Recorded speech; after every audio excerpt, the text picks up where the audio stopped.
Se laver régulièrement les mains avec de l'eau et du savon, c'est l'une des premières recommandations officielles pour se protéger du coronavirus. À défaut, on peut aussi utiliser un gel hydroalcoolique. Sauf qu'aujourd'hui, comme pour les masques auparavant, la plupart des pharmacies bordelaises sont en rupture de stock.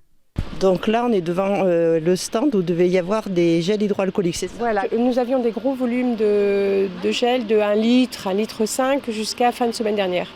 Et nous avons été dévalisés comme toutes les pharmacies. Nous n'en aurons pas d'autres puisque les fournisseurs sont en rupture partout.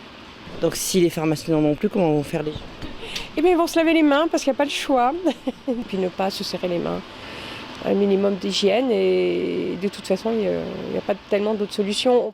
Quant à commander des produits sur Internet... Attention à Internet, ce que vous achetez, faites-le sur des sites autorisés et certifiés. Les prix ont dû certainement beaucoup monter et les produits, il faut quand même vérifier la qualité du produit à l'intérieur.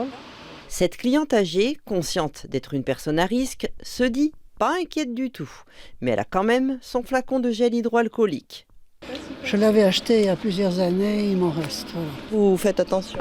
Oui, je ne prends pas de risques, mais je ne suis pas inquiète. Il faut prendre des précautions, ne pas prendre de risques, et puis voilà. Évidemment, je vais cesser d'aller au cinéma. Pas question non plus pour elle de prendre les transports en commun, en particulier le tram, contrairement à ces jeunes usagers. Il n'y a pas des risques de contamination quand c'est bondé? Non. Bah si, mais dans tous les cas, il y a toujours des risques de contamination. Ça vous empêchera pas de continuer à prendre le tram? Non, Ah non, parce que déjà sinon je peux pas aller au lycée. c'est vrai, Et c'est dommage quand même. Je peux pas non plus rentrer chez moi. Et le coronavirus, il touche pas trop les enfants et les gens de notre âge. C'est ça. Après, on a des désinfectants, donc on prend soin à chaque fois de se désinfecter les mains et il n'y a pas de phobie de ce côté, pas encore. Pas de ruée massive non plus, pour l'instant dans les supermarchés de la métropole.